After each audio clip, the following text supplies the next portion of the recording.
what's up, man? I'm here. Excuse me, let me turn my fan off. There it is. Man, what's up, man? I'm here. Yeah, I'm a little late, but damn it, I'm here. What's going on with y'all, man? I'm in the building. I know y'all got a notification that I'm live. What's good with y'all, man? Everybody pop on in here. Let's chop it up like we always do.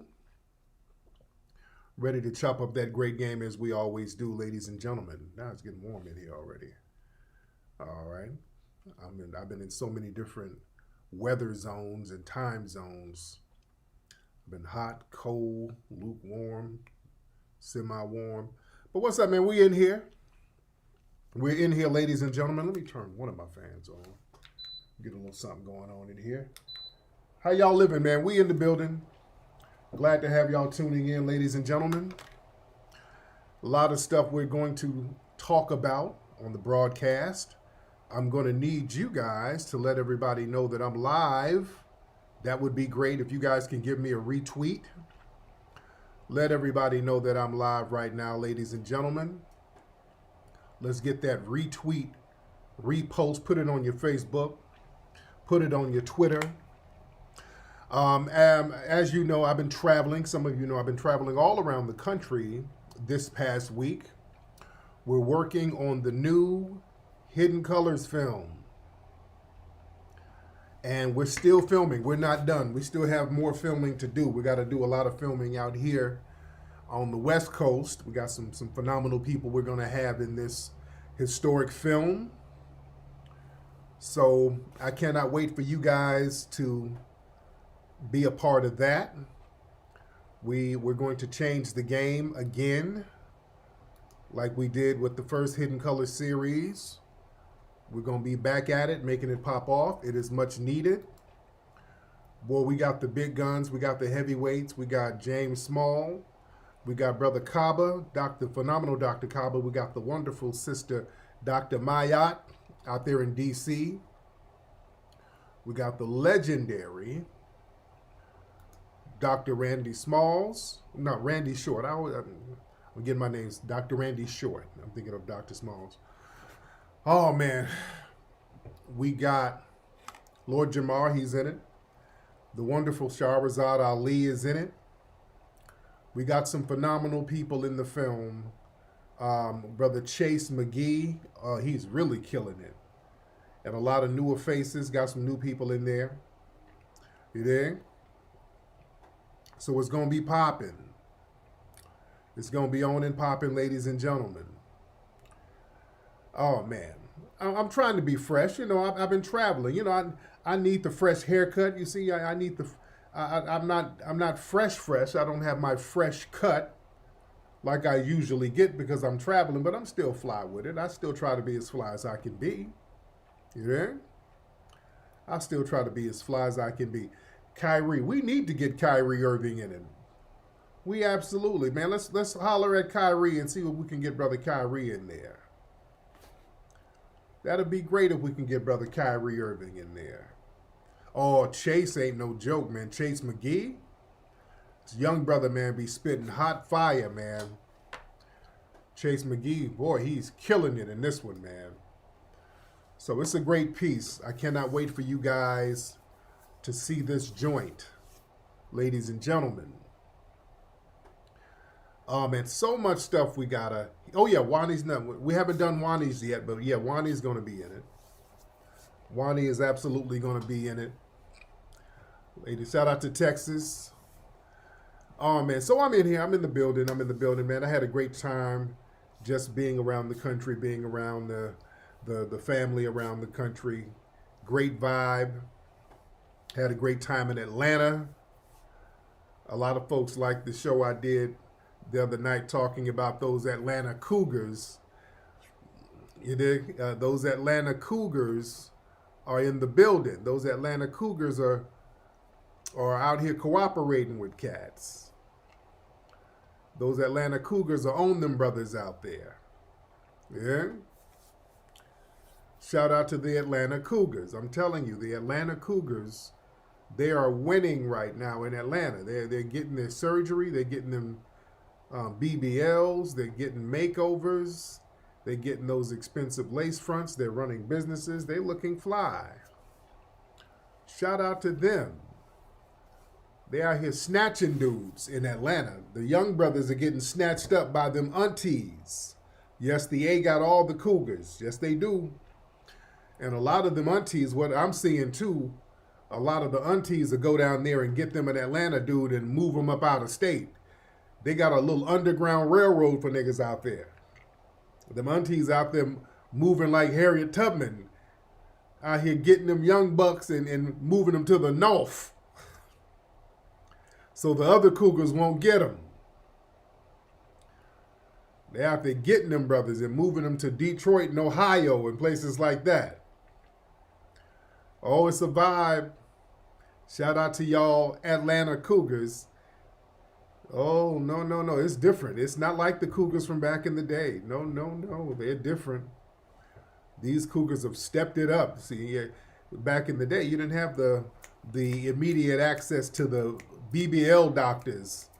You dig? They can get their dental work together. You can get your teeth done, your ass done, your breasts done. You get all that done at a reasonable price. And also in Atlanta, you can put ass on layaway. They got layaway plans for ass. They got Rent-A-Center Dunk out there. You dig? So you can put a little money down on that ass, get your little surgery, and just kind of pay monthly installments. Yeah. Now, I don't know if you miss a payment, they're going to repossess half your ass. I don't know how they do that, but it's something different out there in Atlanta. You know, getting their feet worked on. They're getting orthopedic surgery.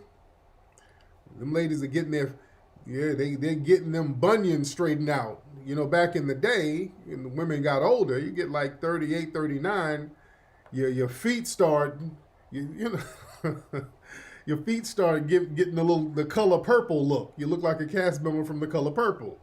Your toes start leaning a little bit to the left. You know, your toes get a little crunchy, ladies. You know how you used to be. Your toes look like they were swag surfing.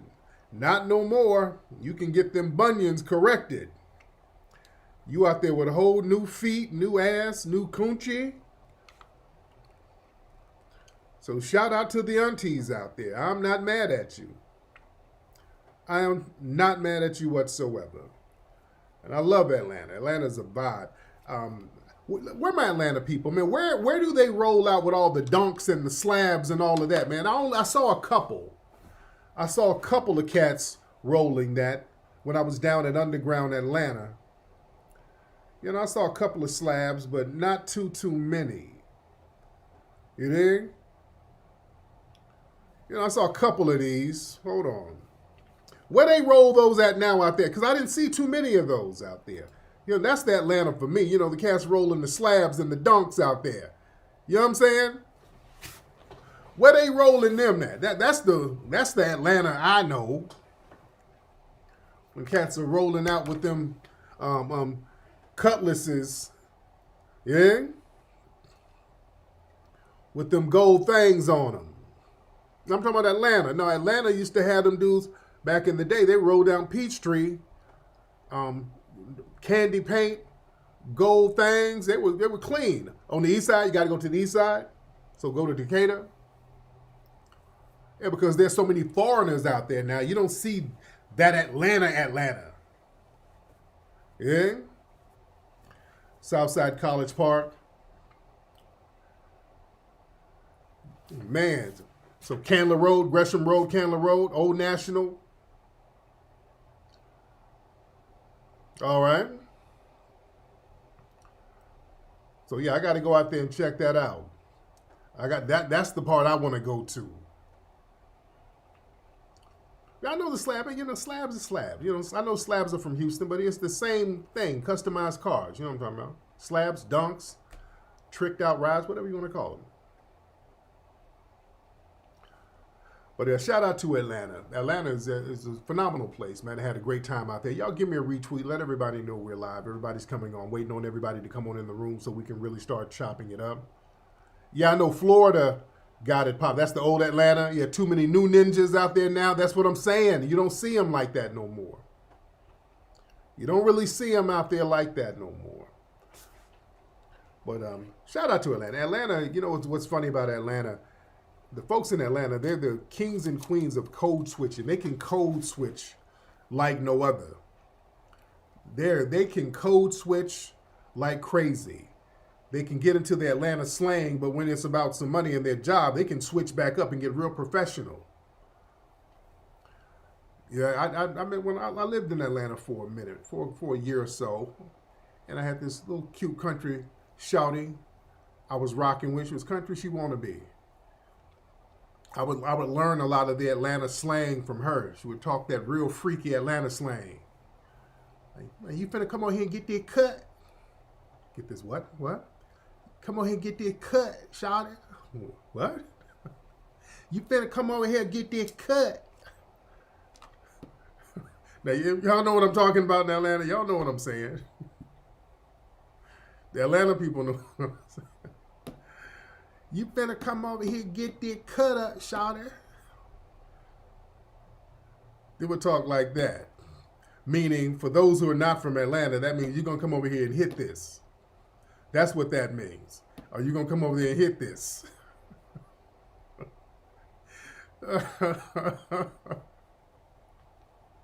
She would talk like that.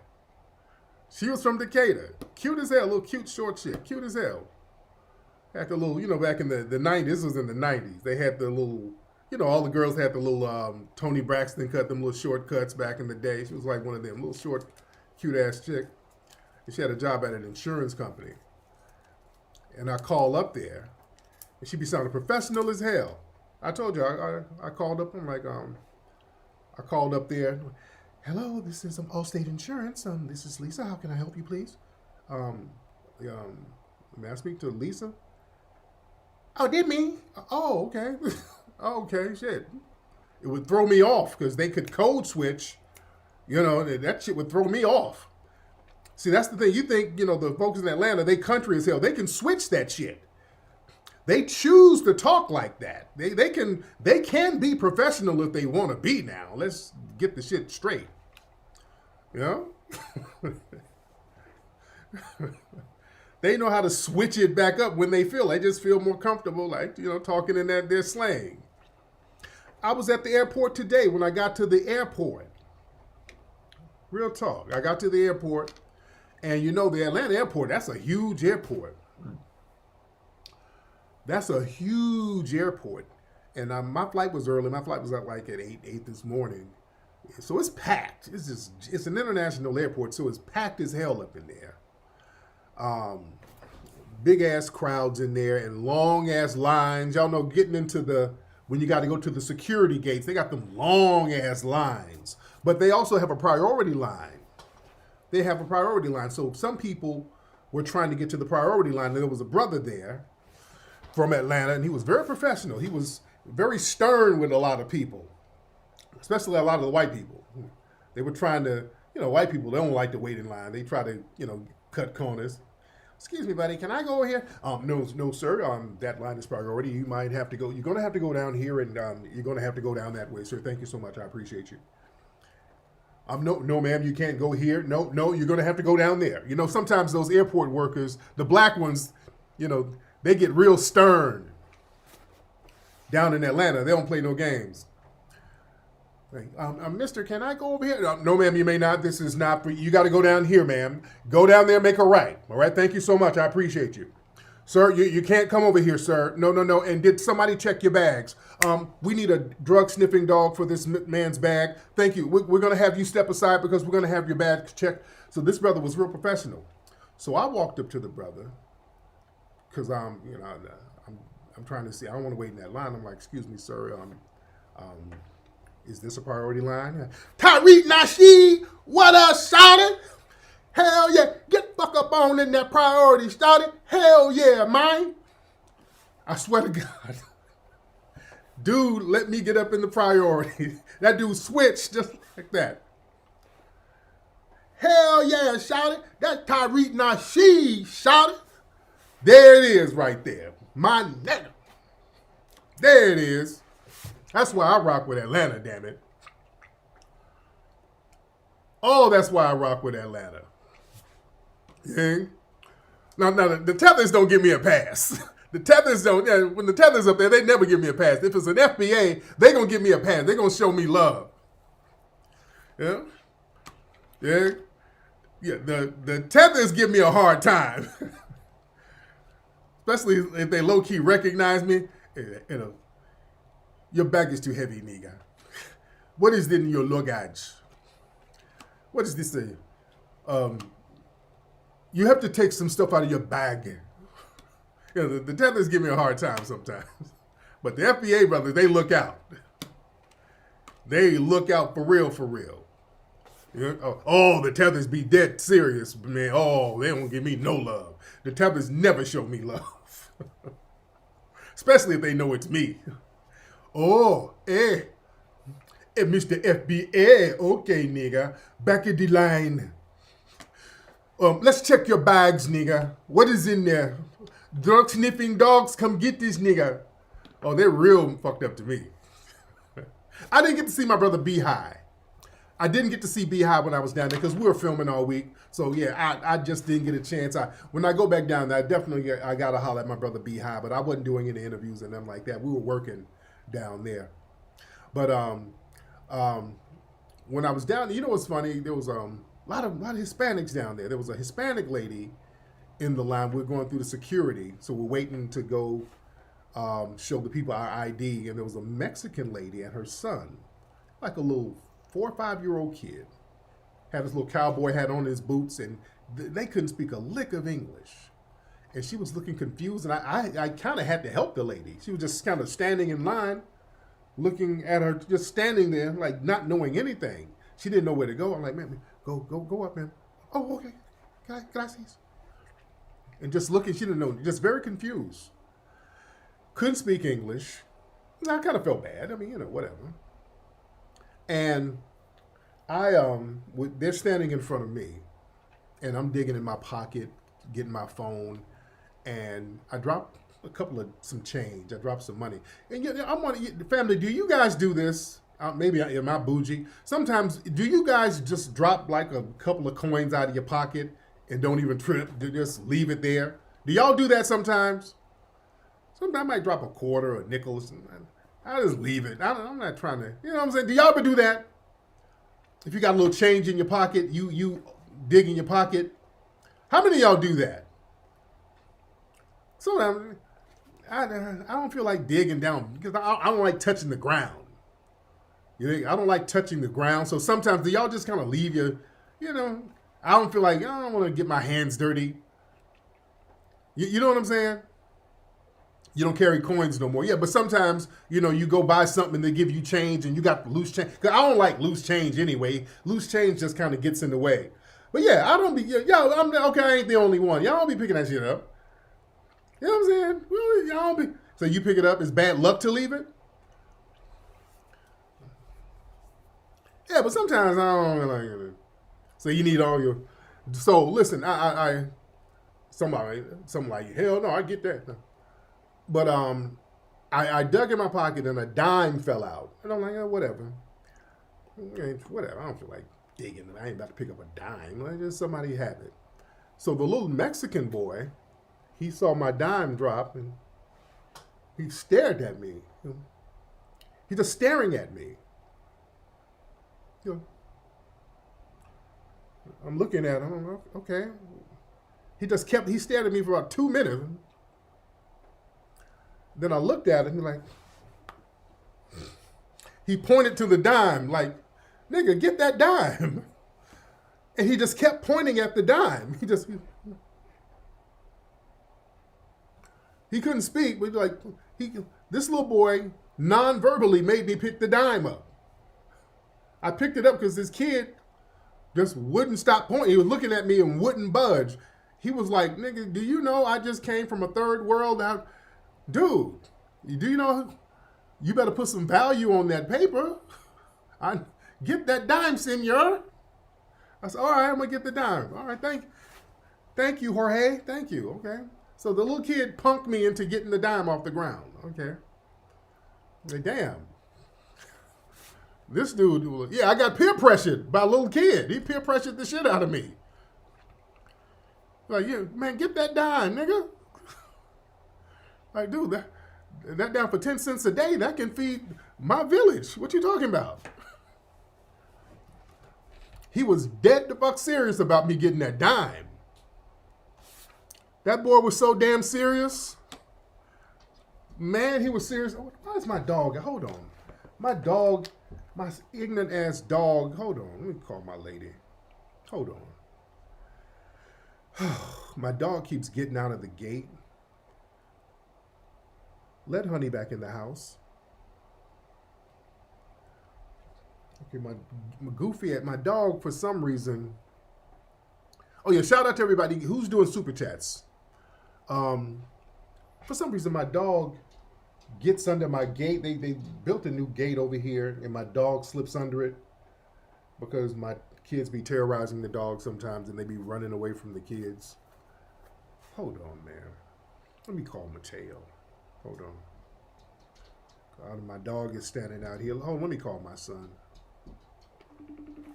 Hold on 1 second. To come get the dog.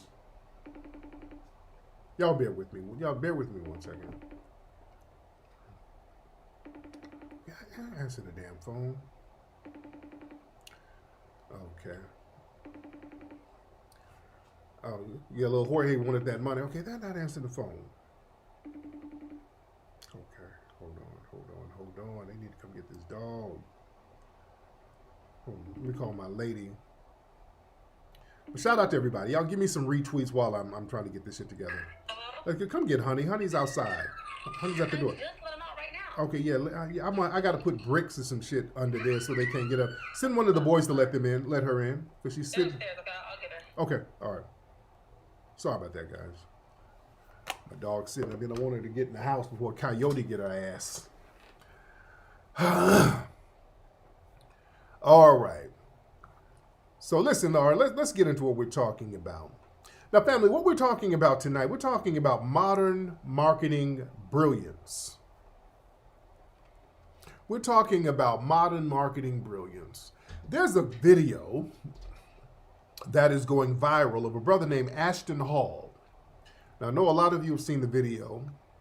He's a real muscular brother who's, you saying talk about Jamie Foxx. I don't know what's about Jamie Foxx, Mr. Pharrell. Hold on. What about Jamie Foxx? Well, I have no idea what you're talking about. What's going on with Jamie Foxx? I don't know. I don't know what's going on with Jamie Foxx at all. Yeah, I don't know what's going on with it. So I can't really talk about that. So y'all please don't ask. I don't know what's going on with it. What did Jamie Foxx say, brother?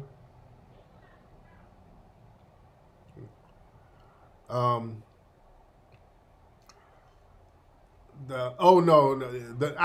can't tell the Nigerian security story yet for some other reasons. I gotta tell it at another time. I can't tell it yet. It's kind of heavy. I will tell the Nigerian story about the music, the security.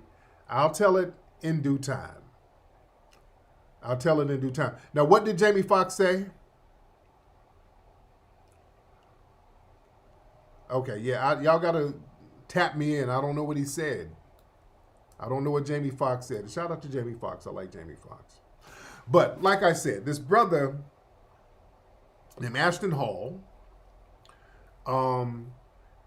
this guy, he's a muscular brother, and he does these videos, and one of them is going viral, of him like preparing for the day. Now, it is performative. Some people are like, oh, it's performative. Yes, of course it's performative. Let me show you the video for people who don't know what I'm talking about. But yeah, this has been all on social media. This video has been all on social media. We got to break it down. Hold on 1 second. Where's the video? All right. So this is the video. So this is Brother Ashton Hall. So y'all seen this video, or you might have seen, and there's a lot of parodies of the video now. So a lot of people are talking about this video. All right. Now hold on 1 second. Now here it is. Fair use by opinions on it. Some people like, oh, he's doing the most, he's extra, all is too performative. Some people like it, but there's been a lot of talk about this video, and it's been going super viral. Yeah, this video, damn near 1 billion views. So, a lot of people are like, okay, what's this about? What is this about? Some people are like, oh, people don't work out like that. People don't do all that in the morning. People don't do this. People don't do that. Who does all that early in the morning just to sit back in the house? Who's wiping their face with a banana? So a lot of people are saying a bunch of stuff. But here's the thing. Why are people really upset with it? We got to look at it from that perspective. Why are people really upset with it? There's some people who might, because it's brand marketing. You know, it's a black man, athletic black man showcasing himself doing successful daily routines. Yeah? And a lot of people are low-key hating on it. Could it be envy? Yeah. Some people don't have the discipline as this brother. Yeah. Is it the too perfect syndrome? You know, some people, they kind of resent folks who come across too perfect, like they got their lives too together. You dig? A lot of people might feel like it's unrealistic. Yeah. Is it a challenge to laziness? You know, this guy's showing habits of discipline, getting up early, fitness, eating right. And some people are like, hey, wait a minute, I'm eating a honey bun for breakfast. How you gonna shame me? So now people are taking it personally. Yeah, some people are getting real upset about this joint. Yeah. And then, you know, you got some people talking about, oh, it's misogynistic because you got a woman serving this guy, and then they're taking it to some other places. But here's the thing. I pop my collar to that, brother, because this is brand marketing. If you notice throughout the video, he constantly has that blue bottle of water, the Saratoga water brand. So he's basically promoting the water throughout the video without explicitly saying it. All right? What he's doing is actually promoting the water. He's pouring the water, soaking his face in water, drinking water after a workout, drinking water while he's on the internet. So he's really promoting the water brand. So this is a brand marketing strategy for the water. You dig? The Saratoga spring water. And this is genius marketing, ladies and gentlemen. You need to learn from this. You should see, we got to learn how to understand these new marketing strategies. I pop my collar when something is brilliant, and it's working. Because, yeah, I heard the Saratoga water brand, the stock is just rising up. The water is just shooting off the shelves now because of this. You dig? The water is shooting off the shelves because of that video.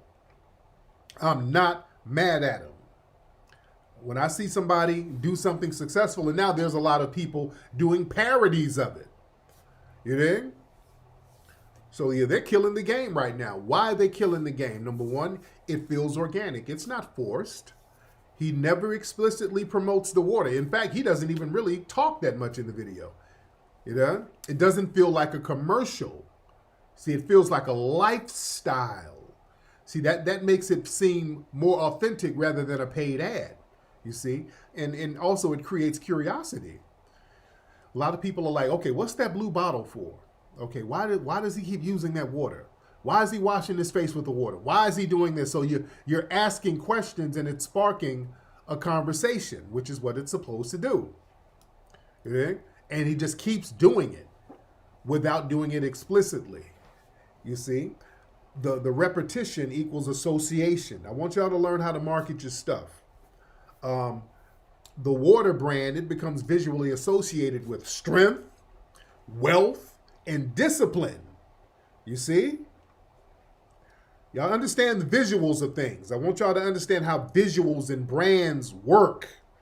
All right? That's subconscious programming. That's brilliant. Okay? The brand, it's like a lifestyle symbol. Instead of just water, it becomes a status accessory. This guy has fly clothes, fly crib. He's in fly cars because there's other videos he's driving in fly whips. So now that brand is associated with an successful accessory. That's smart. That's a smart thing to do. It becomes a status accessory, just like Rolex. Yeah? The bottle becomes a flex now. So he's doing all this fly stuff, and he has this high-class water making you think, okay, if I want to be fly and I want to look fly, if I want to flex, I got to have this water. That's what ballers do. Very smart. Pop your collar to brilliance. You know? And he's not talking a lot in the video. He's not trying to sell anything directly. You can't say, oh, he's pushing a product. No, he's keeping it silent. Silent, cool, clean. That's how you do it. And also, they understand this generation is very visual. So it's a visual representation of success. You know, we're a visual culture now. You know, people don't want to hear a lot of words. You know, you want to just see stuff. You want to see what's going on. You want to see what's happening. The aesthetics matter more than ever. The color, the design, the presence, the cinematic shots. You know, it makes everything pop off without anything really being spoken. And the viewers, see, you internalize it subconsciously. Yeah. A lot of y'all don't even realize you're seeing the brand over and over again. But then you'll start wanting to go get the water without even knowing it. You see? That's smart, man. That's a smart thing to do. And also what he's doing, he's marketing more than just water. He's marketing a version of yourself that you wish you were. Clean, successful, disciplined. And the water becomes a piece of that vision, you see? And it's a Trojan horse strategy. See, he's using the lifestyle content to deliver brand recognition. And that's more effective in the social media area, in the social media era, because people, they'll scroll past traditional ads. When you see something that's like a regular ad, you'll kind of scroll past that. But he's selling a good, clean, fly lifestyle. And the water is a part of that lifestyle. So that's smart, man. I respect that. And shout out to that brother, man. When I see black folks do something fly, and you do something that works, and you do something that's somewhat innovative and successful, I ain't got a problem with that. Shout out to him. But yeah, that's really, it's a brand thing for the water. Just notice in all of his videos, that water is in there. In all of the videos, the water is in the video. So that's what that's about. And we got to learn from that, ladies and gentlemen. We need to learn from that. He's living clean morally too. No sexing all over the place. Right. So yeah, and there's some other videos where he's running. I mean, he's running down the street at top speed. So yeah, it's fly. You say you love water. You don't think it's cutting edge water. It's going super duper viral. The shit got damn near a billion views. So it's definitely working. It's being talked about all on social media platforms. So it's working. Yeah, it is definitely working. Yeah, and the dude got a lot of followers on Instagram and everything. What's up, Fats Man? Bucky's brisket sandwiches. Oh, you went to Bucky's, Fats Man? Shout out to Fats Man. He went to Bucky's too. I wish I could have got to Bucky's to get me a brisket sandwich. They got the barbecue turkey sandwich. That's what I should have got when I was out there. And learn how to pop your collar. Yeah, everything. You ain't got to hate on everything, you know. Sometimes you see somebody doing something fly, you kind of want to hate on. Let's cut that out. We better than that. We don't want to do that. We don't want to do that, ladies and gentlemen. Shout out to everybody in here. Let's get about 5,000 people up in here. Everybody come on up in the room. Y'all come on up in here. Everybody come on up in the room, ladies and gentlemen. Did y'all see AOC? You know what they're doing with the Democrats now? The Democrats, I think they're trying to, speaking of marketing and branding, what they're trying to do, they're trying to reach younger voters now. And see, this is why you better understand marketing and branding and visuals. Notice what they do now. They got Jasmine Crockett. They keep pushing her out here as, you know, somebody who can relate to the younger voters with her bundles and lashes. And now they have her walking around in tight jeans trying to look thick. So that's their thing. They're trying to almost, you know, they have her in heels and tight jeans, trying to appeal to the younger voters like, she kind of holding something. Not really. That's kind of the new strategy now. They're trying to get some of these female politicians and show a little cake on them, have them out here kind of working their cakes a little bit, what little cakes they got. They had AOC out here, and they had her in some little tight mom jeans. Hold on, let me show y'all this. They're trying to have them out here in little tight jeans, low key. I guess they think this is going to be appealing to somebody. Hold on. Like, this is AOC. Hold on. Let me show y'all this. Hold on. So they, you know, they have them out here now. I guess they trying to spice them up a little bit, get them out of them chopper suits. Hold on.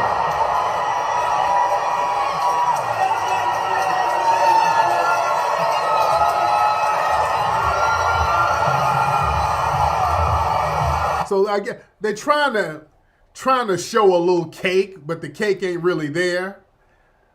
It's a cheesecake. The cake ain't really caking like that, but they're trying. They're trying. They think they're gonna try to show what little cake she got. Hold on.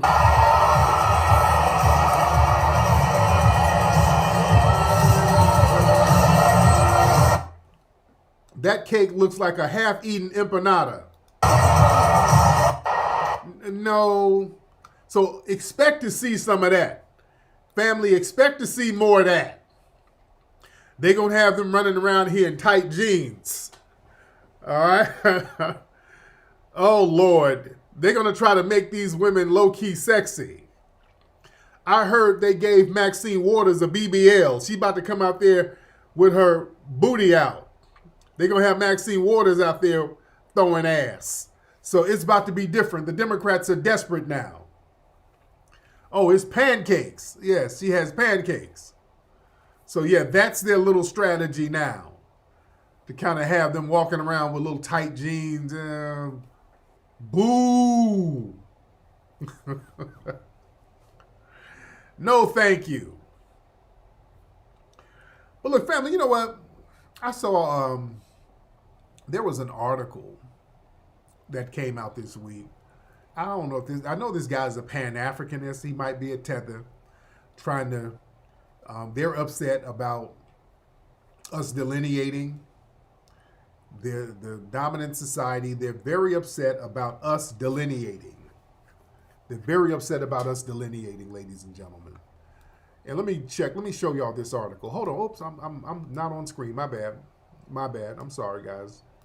I didn't know this was still on screen. But listen. Let me show y'all this article where these Democrat shills, this is a lawyer who wrote this article. He works with the ACLU, and he's going to try to throw shade at our lineage.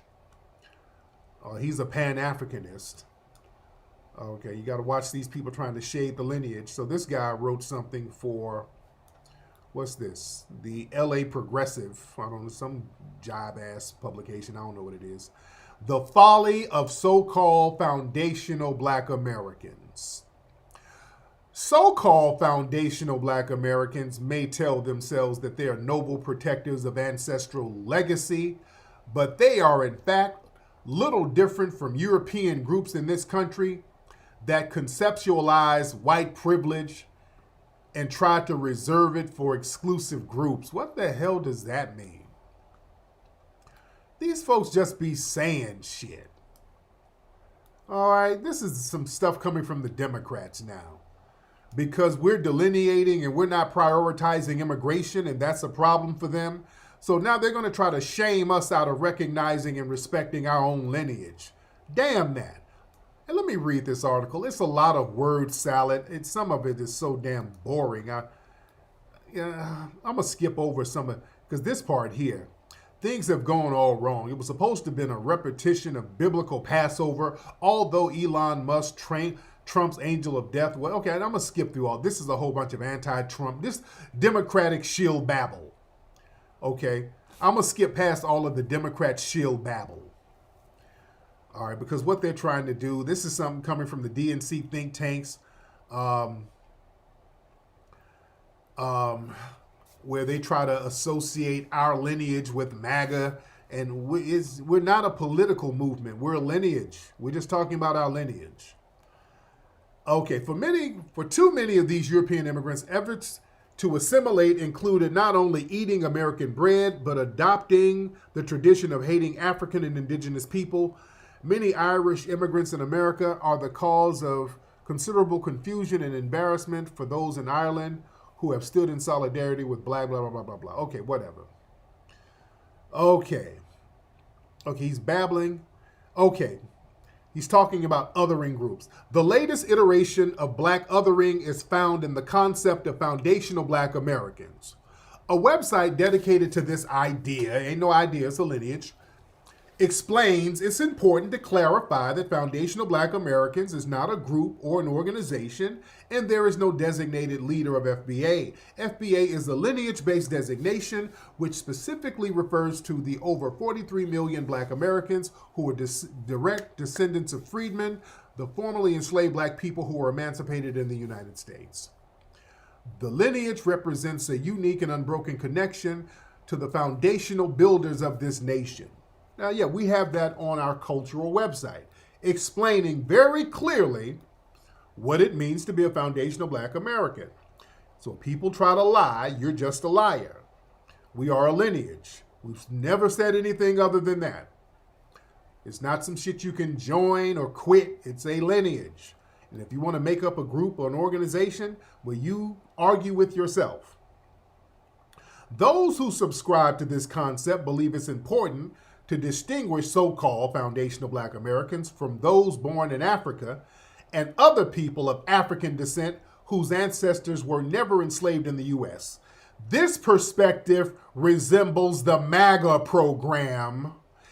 Man, if y'all don't go to hell with that,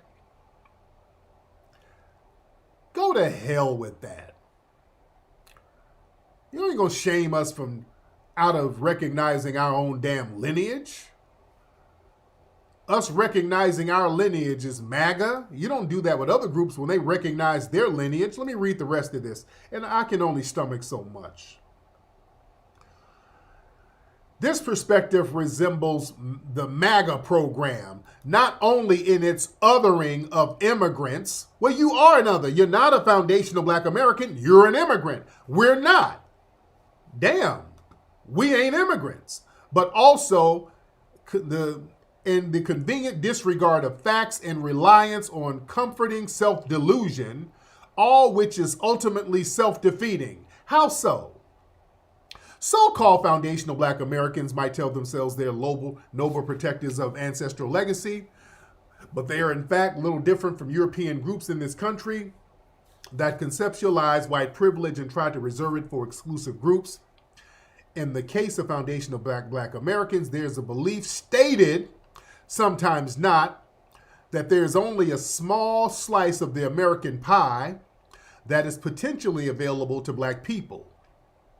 And it's terribly unfair that those who are relatively recent arrivals will share in that slice to the exclusion of peoples whose family have been here since slavery era.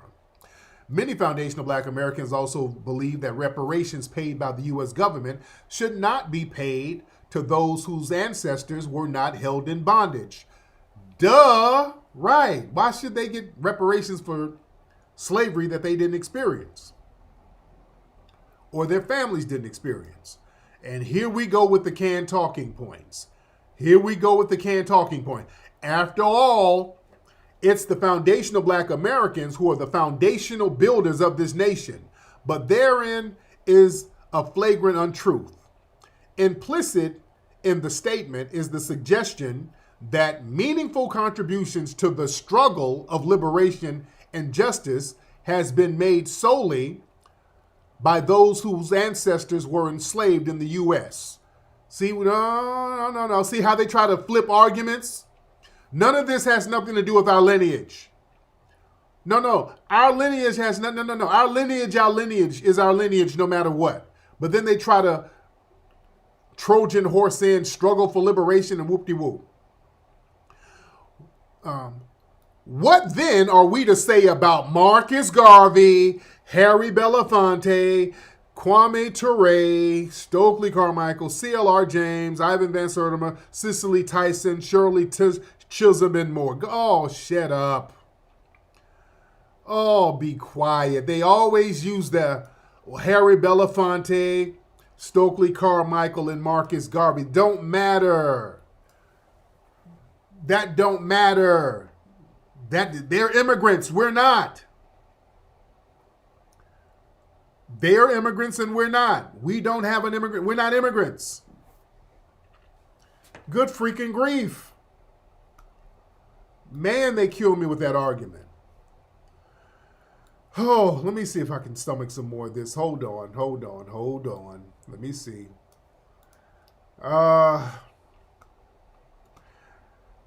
Also, the idea that slavery in the U.S. was a discrete enterprise limited to this country's boundaries ignore the historic facts that documented so well in Eric Williams' book, Capitalism and Slavery, about the global operation of the slave trade. All right, well, damn it, they need to holler at the people who had them in bondage, and that the culprits responsible for those in bondage in the Caribbean and Latin America are also culpable for the plight of those enslaved in the U.S. Well, damn it, how come they don't include us in CARICOM then? No, y'all not doing that.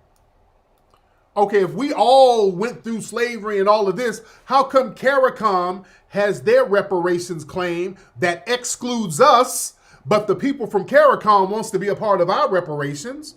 How come the African Union don't include us? Everybody excludes us. But when we say, okay, we need to do something exclusively for us, since we're going to be excluded, then we're going to do some stuff for us. Well, no, wait, nigga. What about us, nigga? No, y'all not about to spin no narrative. The guy who wrote this, I'm going to get pissed off if I read this nonsense. His name is, oh, goodness. And they keep trying to do this, y'all MAGA. His name is Mark P. Fancher. And he's clicked in with the ACLU. And the ACLU, they go out here and do a whole bunch of stuff for immigrants and LGBT and the whole shebang. They ain't done nothing to help us get no damn reparations. They do things for every group. And if they do something for us, they got to make it black and brown and people of color. He works with the ACLU. Mark Fancher, that's his name. And he's clicked in with all these Pan-African organizations and all this stuff.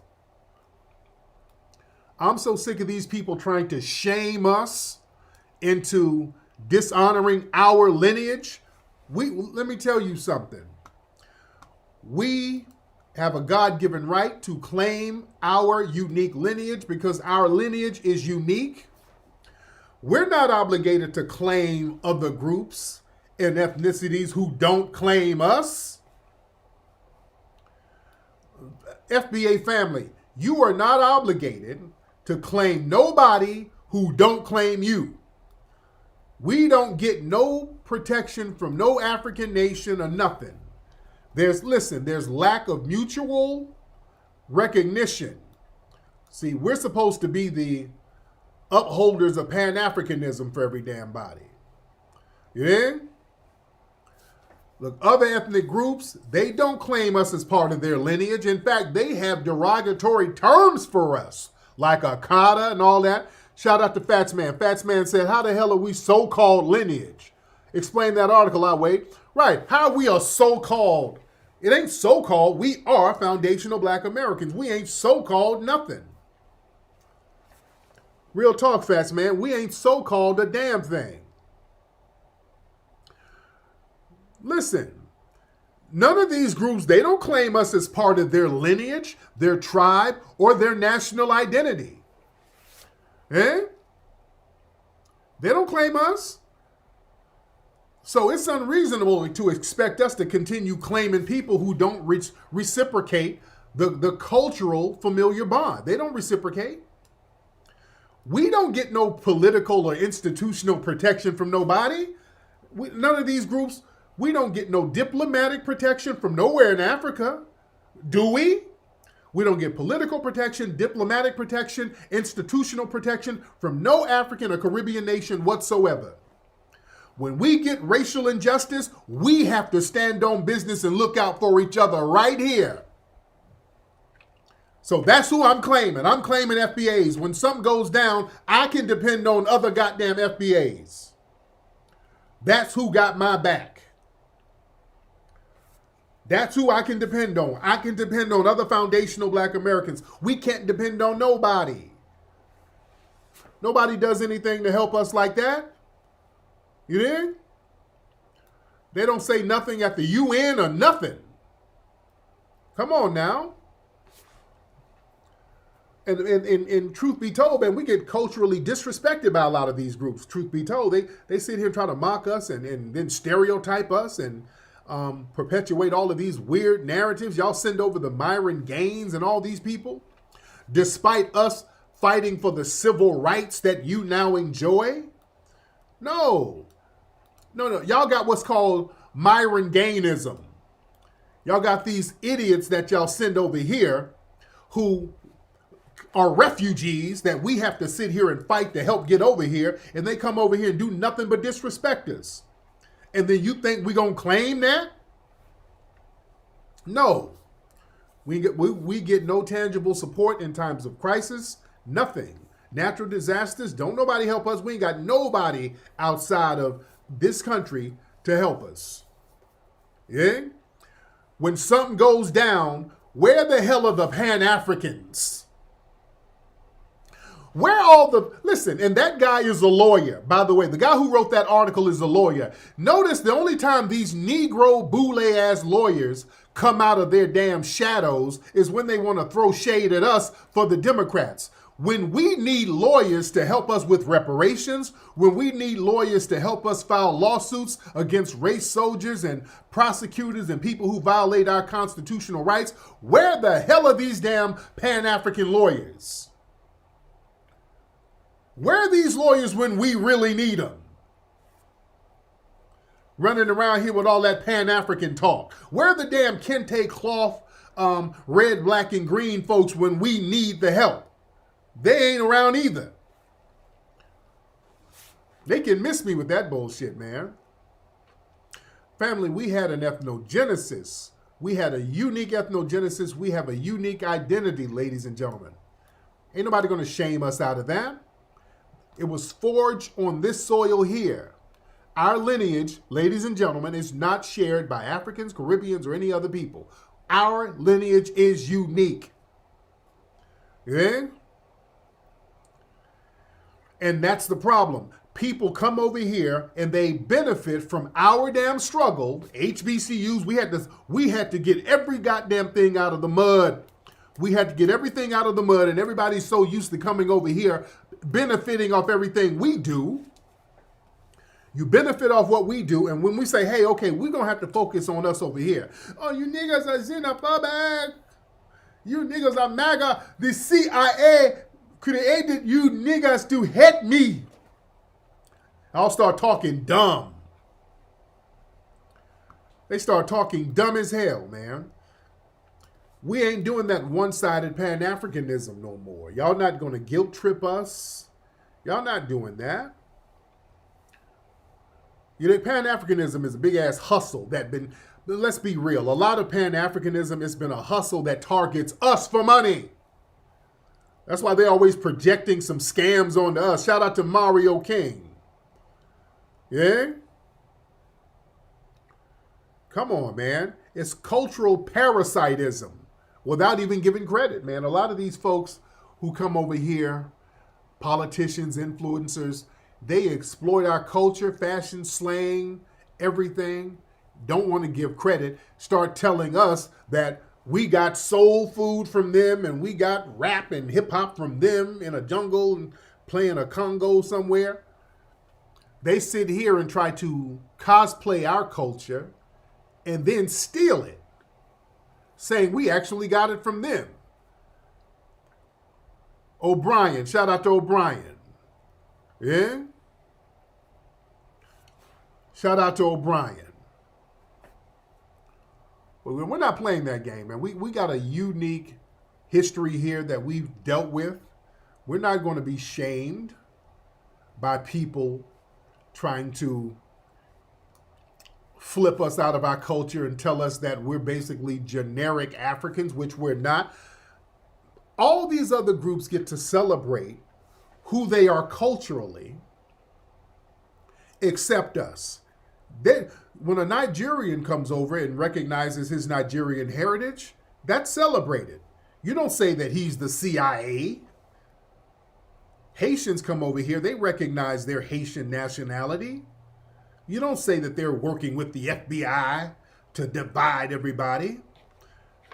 They do that wicked, weird shit with us because we're recognizing our unique lineage on our own terms. You see? Folks come over here and throw flags in our faces all day. And we're like, okay, that's cool. The minute we say, okay, we want to wave our flag. Well, the FBI and the CIA created you niggas. Shut up and stop whining, because now the gravy train ain't going to be what you think it's going to be.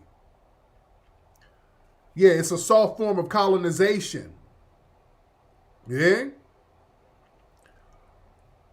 And listen, this is why we got to stop that tether bullshit when they do that stuff. Because, see, now other groups start trying to claim, somebody just mentioned the 14th Amendment and all that birthright citizenship. Now, the Africans and Caribbeans, they try to pull that, and then you got other groups trying to rock with that narrative too. Let me show y'all this thing with these Asian dudes. Hold on, let me show y'all this. Some of these Asian cats were low-key tethering. Hold on, check this out. Hold on. Listen to this. Hold on. 1 second. All right.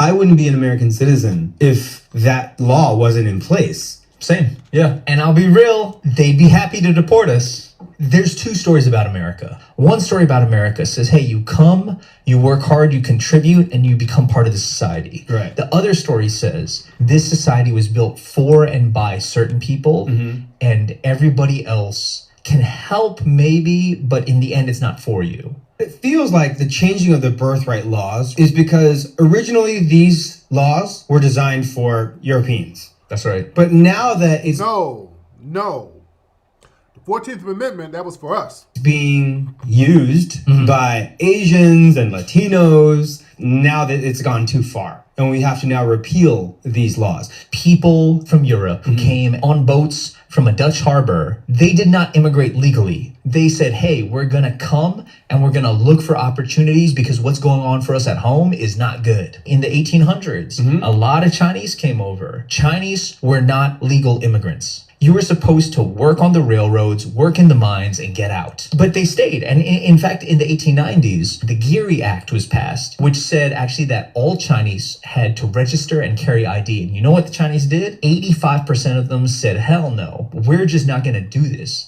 If you're Chinese American, your ancestors, they were the ones running these deportation protests. They were the ones saying, hey, we're helping the economy. We contribute here. We're going to... Boy, they're trying to rewrite history, ain't they? They just act like we didn't have nothing to do with the damn 14th Amendment and why they were able to come over here. You think? They just act like we just didn't exist. They start talking about whites, Asians, Latinos. See, this is what I'm saying. When we let Africans and Caribbeans start lying, the other folks are like, the other immigrants are like, okay, let us get in on some lies too. Excuse me. Like, hell no. They just sit up here and just rewrite history. Yeah? We got to check people. We got to check them on this stuff. But yeah, the fact that we delineated, boy, that's a wild card they did not expect. They don't know how to act about that.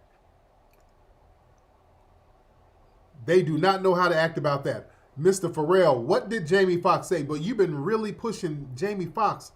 Can you show me a link? Mr. Parallel, whatever.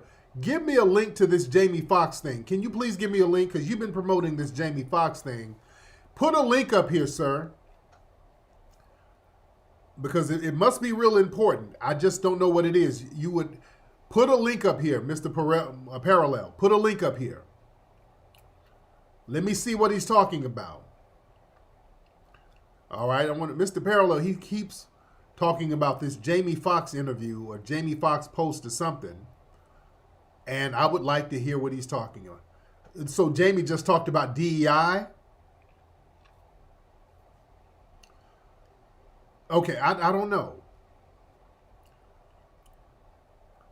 All right, but yeah, man, look, delineating was the best thing we could have done, man. That was the best thing that we could have done. Because people were trying to engage in a soft ethnocide. Okay, so Jamie Foxx said something about DEI and Black history being erased. Okay. I have to listen to it later, man. I have to listen to it later. He's been really trying to promote that link. But listen, man. Ain't nobody gonna get us off our delineation square. We are a unique lineage. We are a unique lineage.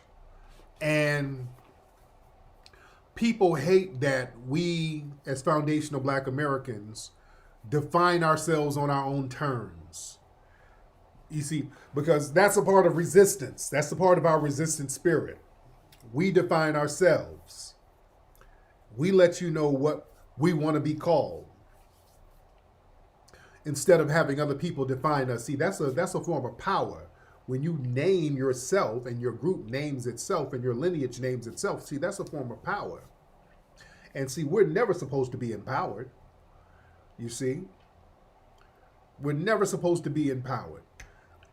Also, just us as foundational Black Americans having a joyful spirit, that's a form of resistance, ladies and gentlemen. Like I said, I've been traveling. And one thing I noticed, a lot of these immigrant groups, when they have to come over here, systematic oppression that they go through in their homeland, it devastates them. They be looking traumatized. Y'all look at some of these other immigrant groups. When they get over here, I saw this when I was traveling all this week around the country. You see these immigrant groups coming from Europe and Middle East and Asia and just all over. They're coming over looking shell-shocked. You understand? They get a little oppression, systematic, marginalizing.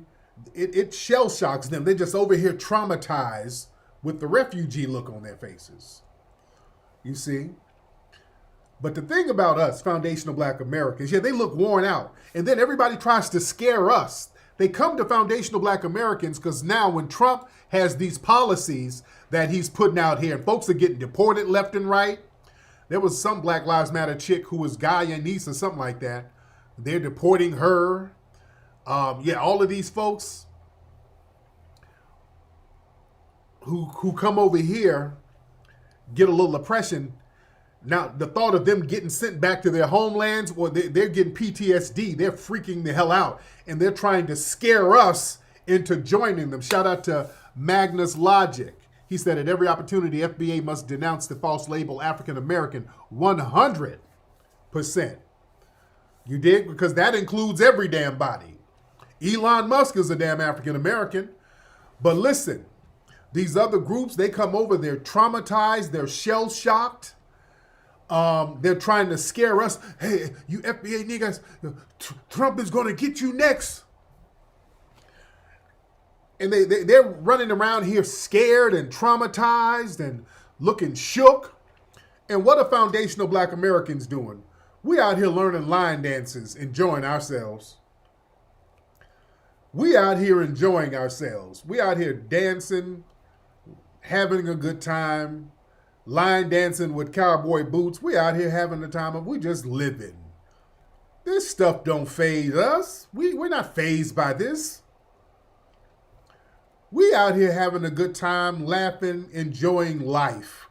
We've been dealing with these white supremacists and systematic oppression for 500 years. What else is new? That's the great thing about us. See, that's what messes people up about foundational black Americans. We dance through it. You understand? We have a tolerance for that. See, that it rolls off of our backs. That's what makes us so unique. We out here, where them fans at? Where them fans at? Where them fans at? Where them fans? We out here having a good ass time. Boots on the ground. We having a good time. We ain't tripping. That's the great thing about our spirit, ladies and gentlemen. And that's what makes the tether class upset with us, because they can't scare us. And also the white supremacists get upset too, because their tricks don't work. We just dance through it and enjoy ourselves. That don't faze us, man. Our black joy is a form of resistance. We've mastered keeping a joyful spirit as a form of resistance, ladies and gentlemen. That's what messes a lot of these people up. Yeah?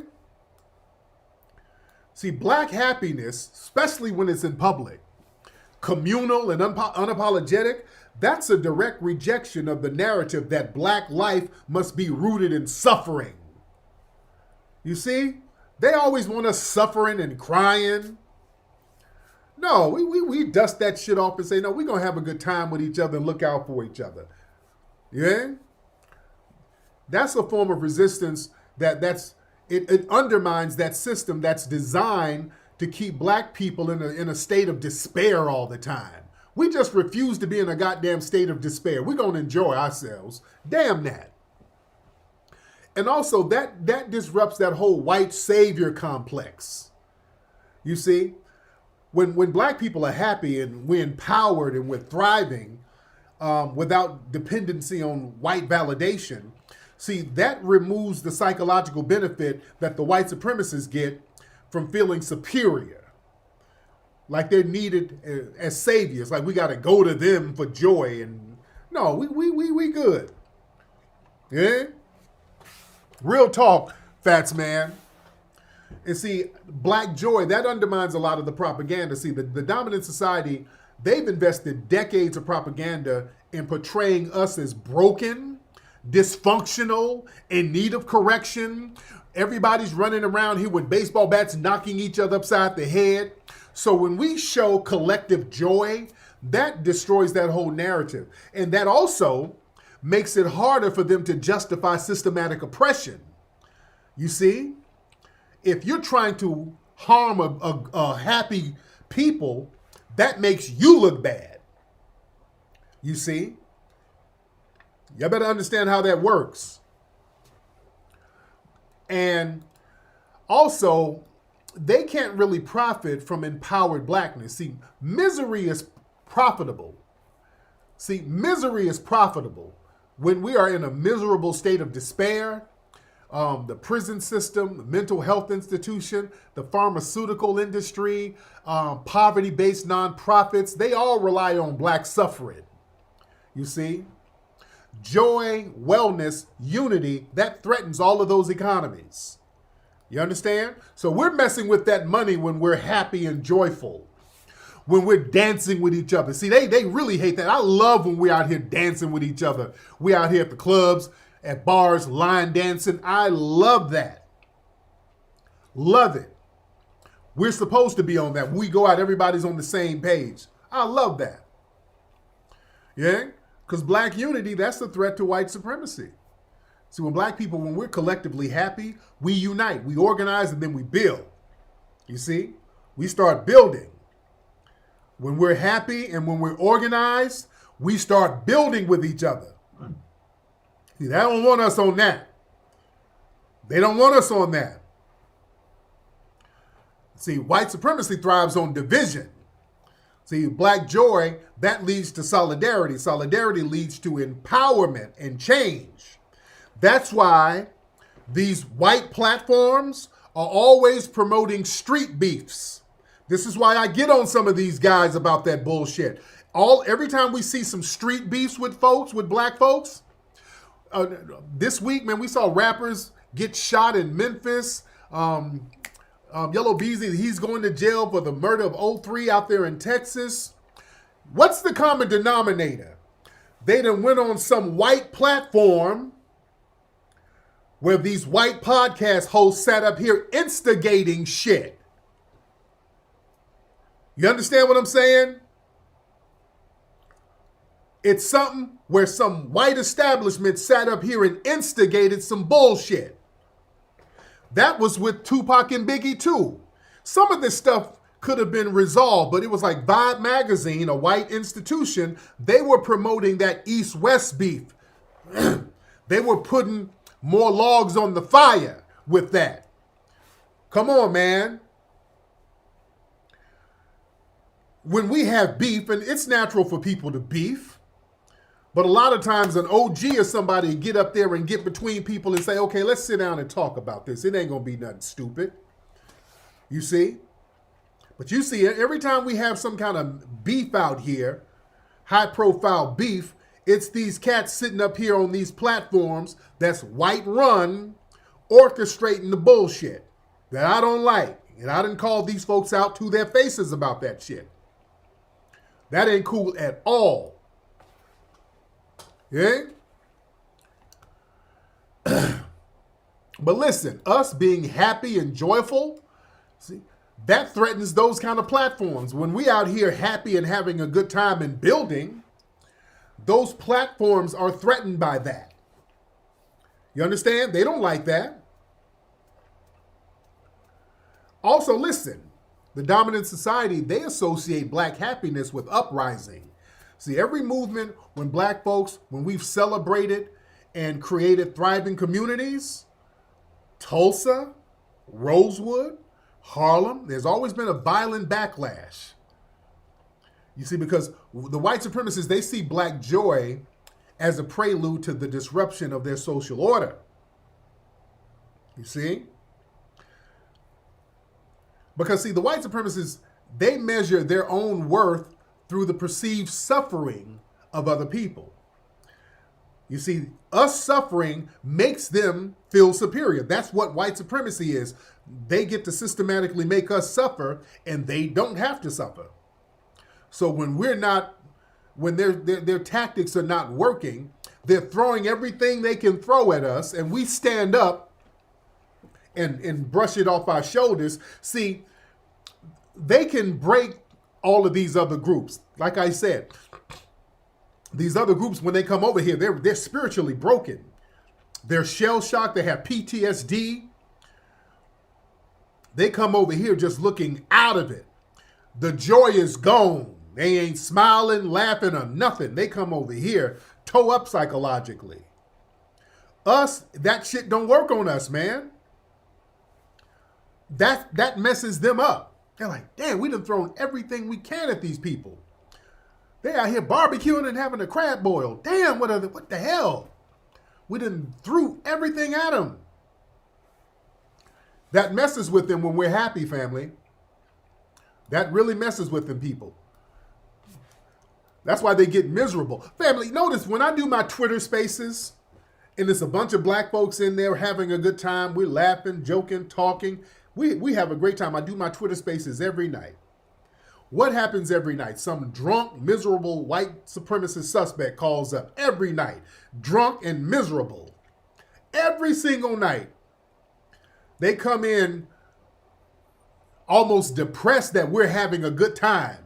Every time we be laughing, joking in the middle of the night. It'd be like 1,500, 2,000 people in the room every night. Some white person calls up, hey, why do you guys hate white people so much? You guys hate whites. What? We ain't even talking about you. What are you talking about? I just feel, it just seems like you hate the white people. What? We ain't even talking about y'all. Us being happy means we hate them. I swear, y'all know it. Y'all tune in. They drunk every night. They call up drunk, whining about we hate them. Every single night. Yeah?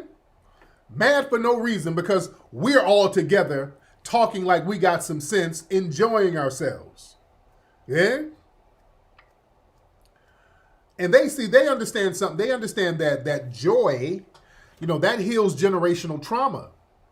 See, that's something we learn, ladies and gentlemen, as foundational Black Americans. That's why that Majora spirit was so phenomenal. We learned how to, hey, look, if we're going to be dealing with such a beast of a white supremacist and we're in the belly of the beast, we have to psychologically and spiritually learn how to cope with this thing because we don't have any sanctuary. So how are we going to deal with this thing? We better use joy as a weapon. We better make ourselves happy in the face of this massive oppression. We have to use our joy as spiritual medicine because we have to heal ourselves spiritually. That's how we start connecting to the ancestors.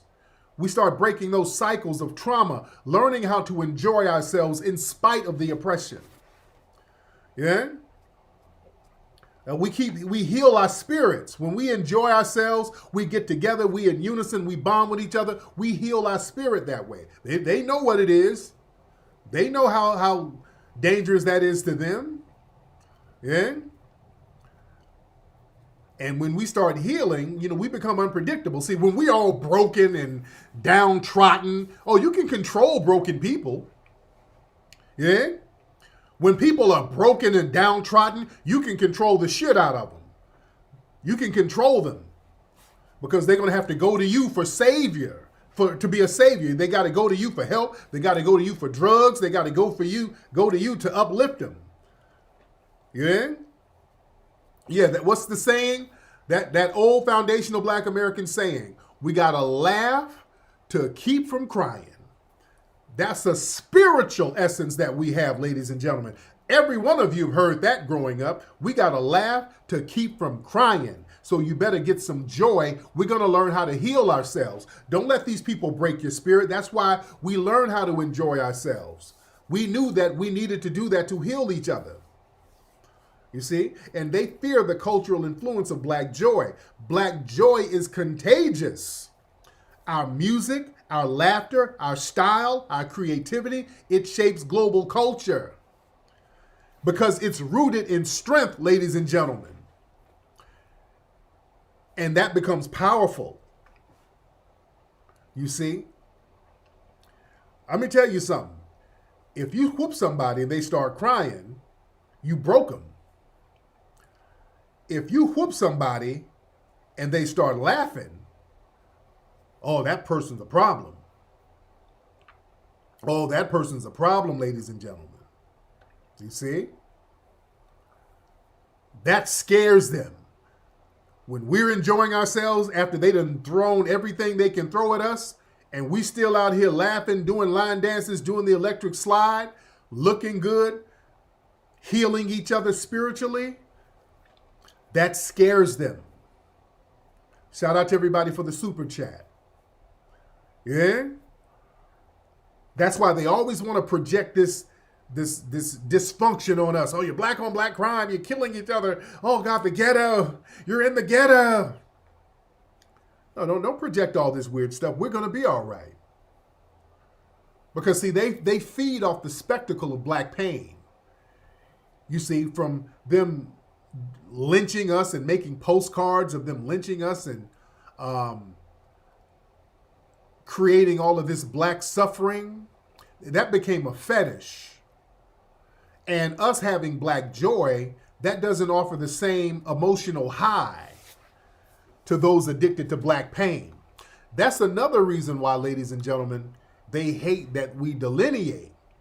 The white supremacists don't like that we delineate because now, whenever there would be a crime, they would try to shame us because of the crime. Whenever a melanated person created a crime, the white supremacists would use that crime to try to weaponize it against us as a group. Oh God, look at your people. Oh God, look at your people committing crimes and scams. Oh God, your culture is so horrible. Now we have said, wait a minute. The person who you just arrested for that crime, he's not from our lineage. So going with that. Oh, that woman who just pulled a scam. Because I just saw some shit where it was some Haitian women. They did some kind of weird scam. They were scamming elderly people out of thousands of dollars. And then the white supremacists running around, oh God, look at the black culture. And everybody was like, no, they're not from our lineage. That's not our culture. They come from a whole different lineage and culture. So now them trying to use immigrants and their crimes to shame us, that ain't working. They ain't getting no mileage out of it. They're not offending us, because that's one thing. They love trying to offend us all the time and getting us upset by talking about black crime. Now that we've delineated, and you notice a lot of these crimes are not done by foundational black Americans, especially like in East Coastal cities, Florida, places in Florida, Jersey, New York. A lot of these crimes is not done by FBAs.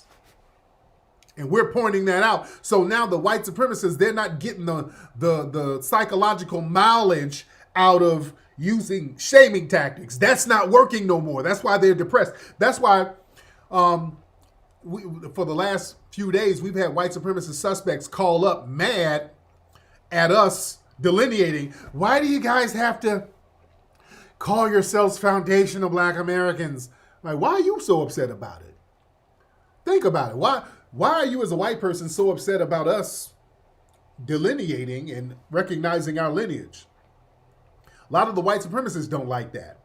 They don't like it because now the stuff that goes on in Africa, they can't use that to weaponize against us. Stuff that goes on in the Caribbean, they can't sit here and weaponize that against us. We ain't tripping off of it. So when you sit up here and try to insult us, like, oh, look at they're starving in Africa. We're not African. We're not continental Africans. We're foundational black Americans. Hawk, man, damn, dude. So you're not insulted? No. In fact, your homeboy Myron Gaines, that's his homeland. The melanated Sambo that's sitting next to you, who's regurgitating your talking points, that's his village over there looking like that. So that's your homeboy. That ain't got nothing to do with us. Yeah? So yeah, that stuff ain't working no more. Yeah? That ain't hit no more since we delineated. That's really what messes them up. All of their insults that they've been using, Africans and Caribbeans and all of that, they can't weaponize them and try to browbeat us with the stuff that they do. And I'm not saying all Africans and Caribbeans are criminal. I ain't saying that whatsoever. But we're saying if we got to hold our own nuts with our criminals, y'all got to hold your own nuts with your criminals too. Yeah? You got to hold your own nuts with your own criminals. So yeah, we ain't playing these games. We're not playing these games whatsoever. Shout out to everybody in here. We in here deep. We are in here deep, ladies and gentlemen. We are in the building deep. Shout out to everybody in here. I know I got started a little bit late, but we are in the building. Much respect to you guys. Even though I got started late, I ain't going to be in here too much longer, ladies and gentlemen, because I do have a lot of stuff. I got to rest. So I've been gone for a week. And I got to be in here with my lady because she been having a hankering for hot poppy. So I got to go in here. But yeah, everybody get your Root Work deodorant, by the way. Everybody get their Root Work deodorant. Get your Root Work deodorant at rootworkstyle.com. But yeah, like I said, man, the dominant society, they like us buck broken. They like us mentally ill. They like us down bad. You know, they like brothers out here wilding out. Did y'all see, speaking of down bad, this is what they like. They like this stuff like this here. This brother right here was gangbanging while wearing a blouse and a dress with a split in it. Y'all saw this? I had this on my timeline. Hold on. This brother was gang banging. His brother has a whole dress on. Hold on. Like she's out the window. Slide your bitch ass outside, nigga. Slide your bitch ass outside, bro. They said, nigga, you's a bitch, bro. I'm out here, bro. Slide your bitch ass outside, nigga. You's a mark, nigga. Nigga, you's a mark, nigga. All right. So, dude, that's mental illness right there. That's how they want us. They want brothers like that. They want us like that. Brothers out here dressed like India Irie. This is what they want us like. Buck broken. Yeah. This is how they want us. This brother dressed like Shantae Moore. You dig? He got on a 90s outfit. He dressed like a cast member from Moesha. He looks like this brother got on a 90s hot girl outfit. Yeah? Come on, man. This dude dressed like Erykah Badu. Come on, man. This is what they want us looking like. Man. Lord. That's what they want us like. So when we show joy and solidarity, that just disturbs that whole thing. Yeah? But anyway, let me get up out of here, man. Y'all get your Rootwork deodorant, rootworkstyle.com. Get that Rootwork Style, the best deodorant in the world. rootworkstyle.com. Everybody listen, go to hiddenhistorymuseum.com. Go to hiddenhistorymuseum.com. So he's dressed like Floetry. Yeah, go to hiddenhistorymuseum.com. Everybody give a contribution to the Hidden History Museum. Everybody make a contribution to the Hidden History Museum, good people. hiddenhistorymuseum.com. All right, guys, I'm up out of here. Y'all been